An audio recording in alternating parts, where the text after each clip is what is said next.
আজি বিভক্ত কৰি অলপ সময় পিছতে ৰিজাল্টটো ওলাব। ইয়াত কোনো দুৰ্নীতি খেলিমেলি এইবিলাক কোনো কথা নাই।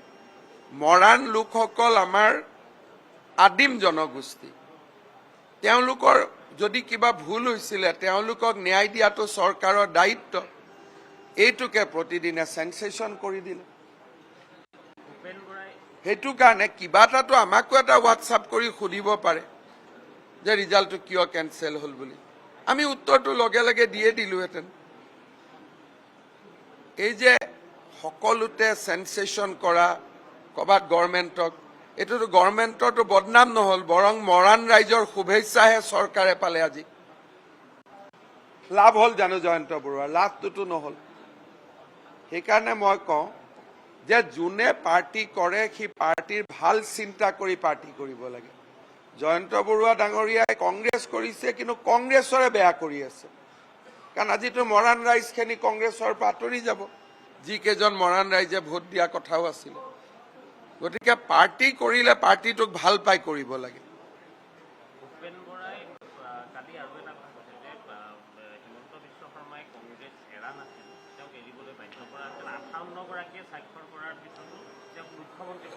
চক, এই কথা মই যেতিয়া কৈছিলোঁ তেতিয়া কি কোৱা হৈছিল যে এনেই কৈছিল। কংগ্ৰেছত যেতিয়া মল্লিকাৰ্জুন খাৰ্গে আহিছিলে 58জন বিধায়কে মোৰ কাৰণে কৈছিলে, বাকী বহুকেইজন জ্যেষ্ঠ নেতা নিউট্ৰেল আছিলে, আৰু 12জনেহে মাত্ৰ কৈছিল মুখ্যমন্ত্ৰী হিমন্ত বিশ্ব শৰ্মা হ'ব নালাগে বা হৈ থকাজনে হওক। তেতিয়া ন্যায়টো দিয়া নহ'ল। ন্যায় নিদিয়াৰ কাৰণ পিছত যেতিয়া আমি গম পাওঁ, ইয়াতো সেই সময়ত ৰাহুল গান্ধী আমেৰিকাত আছিলে, টম ওডালি, জৰ্জ ছৰেছ এইবিলাকৰ ৰাহুল গান্ধী অতি ঘনিষ্ঠ, আৰু তাতে গৌৰৱ গগৈৰ পৰিয়ালো কাম কৰি আছিল। সোনিয়া গান্ধীয়ে মোক ঘৰত মাতি নি যে শপত গ্ৰহণৰ দিন তুমি ঠিক কৰা। যেতিয়া মই কেতিয়াবা লিখিম তেতিয়া ক'ম, তেতিয়া মই মেডামক কৈছিলোঁ, আজিও মই মেডাম শব্দটোৱে কৈছোঁ, যে অম্বুবাচীৰ পিছদিনাখন মই শপত ল'ম, অম্বুবাচী মেলাৰ কেইদিন নলওঁ। তাৰ পৰা কংগ্ৰেছত সিদ্ধান্ত ঘূৰিছিলে, কাৰণ আমেৰিকাৰ পৰা ৰাহুল গান্ধীয়ে ফোন কৰিছিলে। আৰু এইবিলাক হ'ল অসমৰ সাক্ষী বহুত আছে। যেতিয়াই কংগ্ৰেছৰ মিটিং হয় খাৰ্গে তেতিয়াই কয় যে হিমন্তৰ লগত তহঁতি যুঁজ, কিন্তু হিমন্তৰ লগতহে MLA-বোৰ আছিল। প্ৰত্যেক কংগ্ৰেছৰ মানুহে যেতিয়া মোৰ বদনাম গায় তেতিয়া খাৰ্গে প্ৰথম এইটো কয় যে গোটেইটো MLA-বিলাক তেওঁৰ লগতহে আছিলে। এইবিলাক হ'ল সত্য, কিন্তু সেই সময়ত যে নহ'ল, এইটো মা কামাখ্যা আৰু শংকৰদেৱৰ আশীৰ্বাদ আছিলে। কংগ্ৰেছৰ মুখ্যমন্ত্ৰী হ'লে মোৰ কাললৈ এটা কলংক থাকি গ'লহেঁতেন, আৰু এনেকৈ সনাতন আৰু অসমীয়াৰ কাৰণে কাম কৰিব নোৱাৰিলোহেঁতেন। সেইকাৰণে কেতিয়াবা মানুহে যে কয় গৌৰ মাৰিলে গংগাত পৰে, এইটো মই ধন্যবাদ জনাওঁ ৰাহুল গান্ধীক যে সেই সময়ত তেখেতে মোক মুখ্যমন্ত্ৰী নাপাতিলে, যাৰ কাৰণে মই আজি চিনা টানি বুকুত ডাঠ কৰি সনাতন আৰু অসমৰ বাবে কাম কৰিব পাৰিছোঁ। মোক গৌৰ মাৰি গংগাত পেলোৱা হৈছিলে, সেইকাৰণে মই আনন্দিত। এতিয়া তাক লৈ মোৰ কোনো ৰিগ্ৰেটো নাই, দুখো নাই। তেতিয়া অলপ ৰিগ্ৰেট দুখ থাকিব পাৰে, কিন্তু আজি মই ভাবোঁ যে ভগৱানে মানুহক সঠিক ৰাস্তাত লৈ যায়। মানুহে ভুল কৰিলেও ভগৱানে ৰাস্তা শুদ্ধ কৰি লৈ যায়।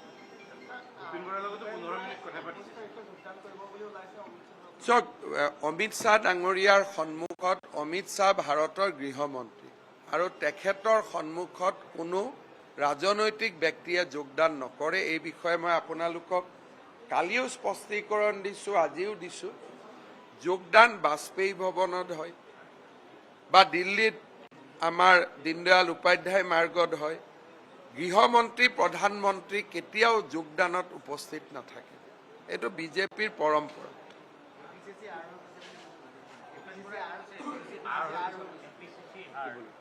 APCC আৰু নহয়, APCC BM বাংলাদেশী মুছলিম সেইটোৱে তেওঁ ৰকিবুল বুলি কৈছে, কিন্তু অকল ৰকিবুল নহয়, তাত সৰু ৰকিবুল বহুত জন্ম হৈছে।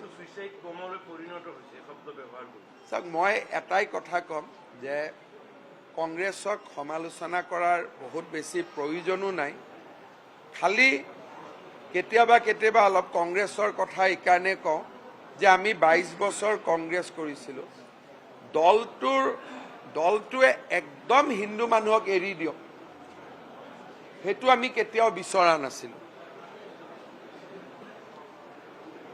এতিয়া তাত মইতো কৈ থৈছো 5 বছৰ পিছত আপোনালোকে নিউজ দিব ভাতৰ লগত কি খালে বুলি, আৰু সেই লাইনত গৈ আছে। শ্ৰী হাইলাকান্দিত অলৰেডি আৰম্ভ হৈছে। কেইদিনমান আগতে ভূপেন বৰাই আপোনালোকক ক'ব, মই মোৰ মুখেদি নুলিয়াওঁ আৰু মই কথাবোৰ জানো কাৰণে বেছিকৈ কৈ থাকিলেও বিপদ। কালিয়ে যেতিয়া ভূপেন বৰা ঘৰত বহি আছে, কংগ্ৰেছৰ দুজন ডাঙৰ নেতাই, হিন্দু নেতাই কংগ্ৰেছৰ সভাপতিক কৈছে যে তুমিতো পেৰাচুট লেণ্ডিং কৰি নেতা হৈছা, আমাৰতো সৰুতে দেউতা ঢুকাই গৈছিলে, আমি কষ্ট কৰি কৰি কৰি কৰি এইখিনি পৰ্যায়ত আহিছোঁ। এজন কংগ্ৰেছৰ নেতাই ভূপেন বৰাৰ ঘৰত কংগ্ৰেছৰ সভাপতিক কি কৈছে, গৌৰৱ গগৈ, যে গৌৰৱ তুমি মোক অপমান কৰি নাথাকিবা, ময়ো এৰি দিম, কাৰণ তুমি পেৰাচুট লেণ্ডিং কৰি নেতা হৈছা। মোৰ দেউতা সৰুতে মৰি গৈছিলে, মই NSY ইউথ কংগ্ৰেছ কৰি কৰি কৰি কৰি আজি মই এইখিনি পৰ্যায় পাইছোঁ। গতিকে তুমি যদি মোক হিউমিলেট কৰা তেতিয়াহ'লে ময়ো এনেকুৱা সিদ্ধান্ত লম। এতিয়া কাৰ দেউতাক সৰুতে মৰিছিল এইটো আপোনালোকে উলিয়াই লওক, সেই কামটো মই নকওঁ। আৰু কালি এইটো গৌৰৱ গগৈ আৰু বাকী নেতাসকল যেতিয়া ভূপেন বৰা ঘৰত বহি আছিলে, এইখিনি হ'ল কথোপকথন। আন এজন নেতাই কৈছে ভূপেন বৰাক যে তুমি বুলি কয়, তুমি আছিলা বুলি যুঁজি আছিলো, তুমি নাই যদি ময়ো ইলেকশ্যন খেলো নে নাই ডিচিশ্যন ল'ব লাগিব। আৰু এজন হিন্দু নেতা, কংগ্ৰেছত হিন্দু নেতা কেইজন বাকী আছে? দুজনেই বা তিনিজন বুলি ক'ব পাৰে যদি ৰিপুণ বৰাক ধৰে। গতিকে এইটো হ'ল তেওঁলোকৰ কালিৰ কথোপকথন। এতিয়া আপোনালোকে ভাবিব ভূপেন বৰাই কৈছে নেকি, মোক ভূপেন বৰাই কোৱা নাই। আজিহে গ'লে মই সুধিম, কিন্তু মোৰ কথা 100% সত্য, আৰু মই একদম তেওঁৰ আৱেগটো ঢালি কৈছো যে তুমিতো পেৰাচুট লেণ্ডিং কৰিছা, শব্দটো কৈছে পেৰাচুট লেণ্ডিং। আৰু এইবোৰ কথা মই, পীযুষ, জয়ন্ত আমি কেতিয়া কৈছিলো যে পেৰাচুট লেণ্ডিং কৰা নেতাৰ ওচৰত আমি আত্মসমৰ্পণ নকৰোঁ। 2012 চনত তেতিয়া আমাক কি বনাই দিলে মেডিয়াই? দাদা বাহিনী,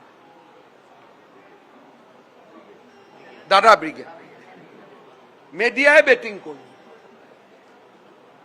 কিন্তু তেতিয়াও ইছ্যুটো কি আছিলে? আমাক কেবিনেট মন্ত্ৰীসকলক গৌৰৱ গগৈৰ মিটিঙত যাব নিৰ্দেশ দিয়া হৈছিল।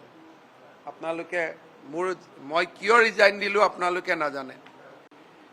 মই কৈছিলো মই গৌৰৱ গগৈৰ মিটিঙত নাযাওঁ। অসমৰ কেবিনেট মন্ত্ৰীৰ এটা মৰ্যাদা আছে, মোৰ মিটিঙত গৌৰৱ গগৈ আহিব পাৰিব, মই গৌৰৱ গগৈৰ মিটিঙত নাযাওঁ। মই মুখত তৰুণ গগৈক কৈছিলো যে ছাৰ মই এইটো কাম কৰিব নোৱাৰো, আপোনাৰ মিটিঙত যিমান যাব লাগে দিনে ৰাতিয়ে কাম কৰিম, কিন্তু আপোনাৰ ল'ৰাৰ মিটিঙত মই নাযাওঁ, কাৰণ মই সাংবিধানিক পদত আছো। বাকী মন্ত্ৰীবিলাকে যোৱা অভ্যাস কৰিলে, তাৰ পিছতেই গণ্ডগোল হ'ল। সেইকাৰণে কেতিয়াবা যেতিয়া মই কম, মই এইকাৰণে নকওঁ, তেতিয়া মানুহে ভাবিব যে কংগ্ৰেছ এৰি ইয়াৰ মনটো বেয়া লাগি আছে নেকি। কিন্তু ভগৱানে মোক বহুত দি দিলে কাৰণে এই কথাবিলাক মই মনত নেপেলাওঁ সেইটো ইনক্লুচিভ মাইণ্ডে বুজাই দিয়াৰ কাৰণে এতিয়া আৰু এটা কংগ্ৰেছৰ ভিতৰৰ কথা কওঁ কালি কংগ্ৰেছত লিষ্ট বনাইছে টিকটৰ 7টা 6টা 6টা 8টা মানুহৰ কিন্তু আসল লিষ্টখন বনাইছে ইনক্লুচিভ মাইণ্ডে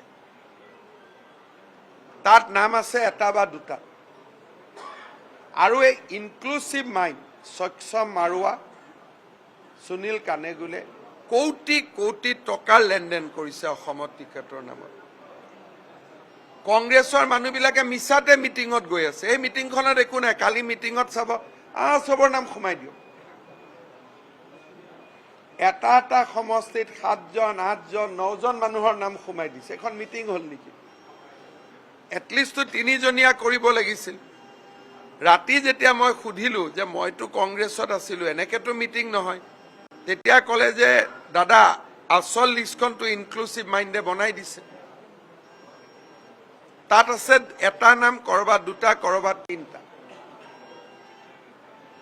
আৰু মাইনৰিটি সিটবিলাকত কোটি কোটি টকা লেনদেন হৈছে আৰু কোনে লেনদেন কৰিছে ইনক্লুচিভ মাইণ্ড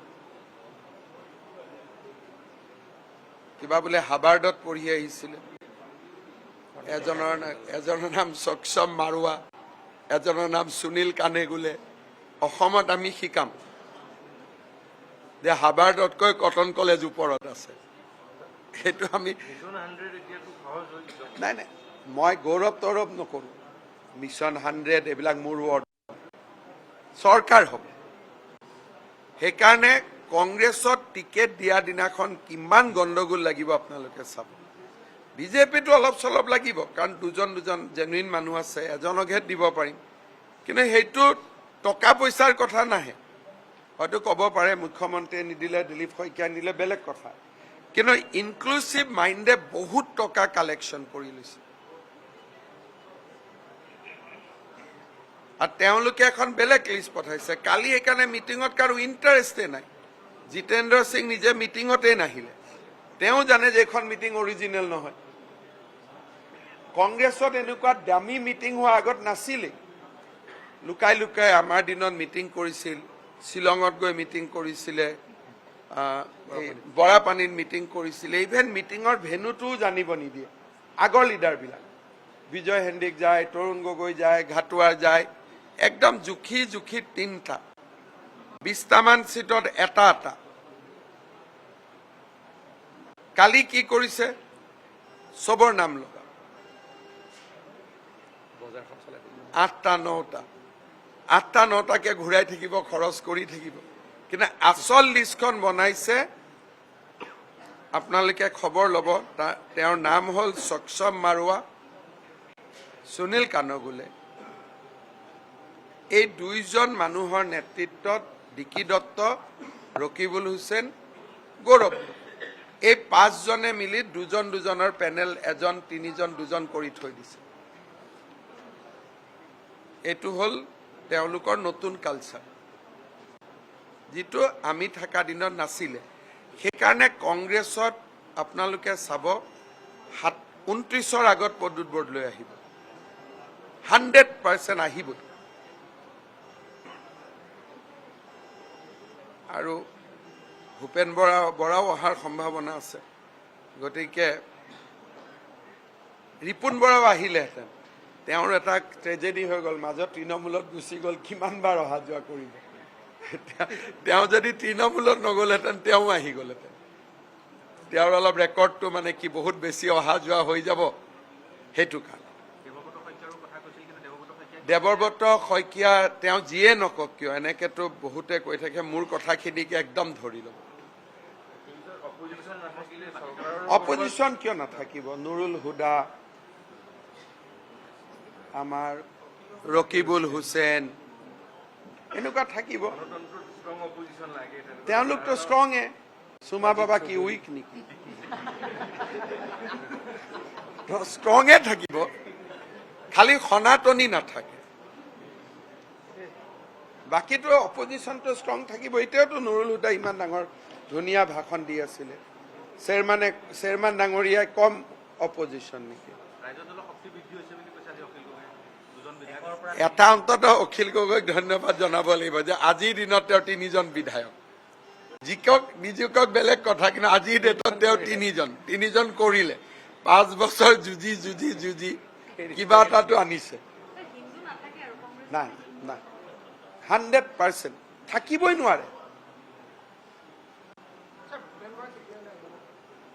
আজি মই যাওঁ, যোৱাৰ পিছত কথা বাৰ্তা পাতি মই জনাই দিম।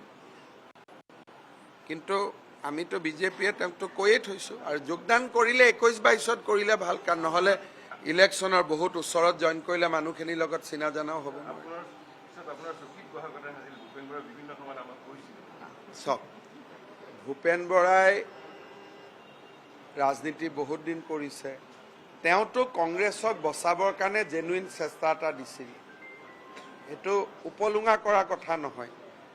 UDFৰ লগত তেওঁ যে কংগ্ৰেছক পুৰা বিচ্ছিন্ন কৰি দিলে, তাৰ ফলত হ'ল কি UDFৰ যিখিনি সিট আছিল সেই সিটকেইটা কংগ্ৰেছলৈকে কনভাৰ্ট হ'ল।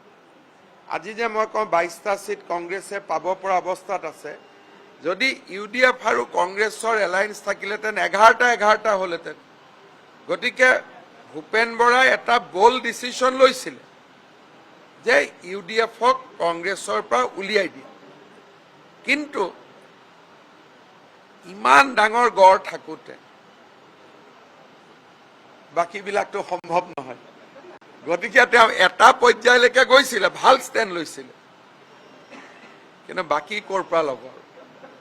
বাকীটোতো নোৱাৰে, তেওঁ হাত দাঙি দিব লাগে। কংগ্ৰেছৰ ইক'চিষ্টেমটোত সেইটো ফাইট কৰা বহুত টান। আৰু এইবিলাক এনেও ভাবি থাকে যে 10 লাখ ভোট পাই জিকিছে, এইটো যে এনেই ভোট পায় কংগ্ৰেছৰ নামত। প্ৰিয়ংকা গান্ধী ল'ৰাও ধুবুৰীত উঠিলে 10 লাখ ভোটত জিকিব। জীৱনত অসম নোপোৱা যদি আমেৰিকাৰ পৰা এজন মানুহ আহি ধুবুৰীত কংগ্ৰেছৰ হৈ উঠে, সিও পাব। গতিকে ধুবুৰীত 10 লাখ ভোট পোৱাটো যে ক্ৰেডিটৰ ভিতৰত নপৰে, সেইটো কথা দিল্লীৰ মানুহবিলাকেতো নুবুজে। গতিকে দিল্লীয়ে ভাবে বাপৰে চেহেৰাও ডাঙৰ আৰু কামো ডাঙৰ, গতিকে তেনেকৈ মানুহ চলি থাকে।